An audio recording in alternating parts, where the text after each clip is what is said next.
नमस्कार. माझे नाव रोशन नवनाथ गुंजा, राहणार रायपूर, तालुका चांदोड, जिल्हा नाशिक. आमच्या मिरची प्लॉटवर ब्लॅक ट्रिप जास्त होते. व्हरायटी कोणती? व्हरायटी आहे ओमेगा आहे. अच्छा. ब्लॅक ट्रिप जास्त होते. आम्ही पूर्ण कंटाळून गेलो होतो त्याच्यासाठी. मग आम्ही चांदोडचे दुकानदार आहे संत यादव स्वामी फर्टिलायझर्स. त्यांनी आम्हाला हे क्रॉस कॉम्बोचा हे स्प्रे घ्यायला सांगितलं. आम्ही 15 दिवसापूर्वी आधी घेतलेला होता. त्याच्यानंतर आम्हाला त्याचे रिझल्ट खूप चांगले वाटले. आज परत तो स्प्रे आम्ही रिपीट केला. म्हणजे 15 दिवस तुम्हाला रिझल्ट चांगले आले. हो, रिझल्ट चांगला. 15 दिवसात तुम्ही एखादा दुसरा कीटकनाशक वगैरे टाकलं नाही, का? काहीच नाही टाकलं.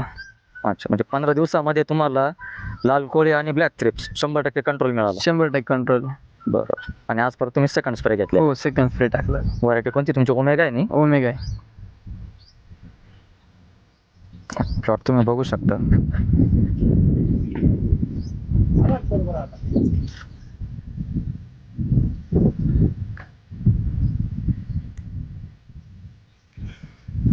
शंभर टक्के कंट्रोल आहे. अशाच रिझल्टसाठी एकदा सिग्नल कंपनीचा क्रॉस कॉम्बो 100% वापरा.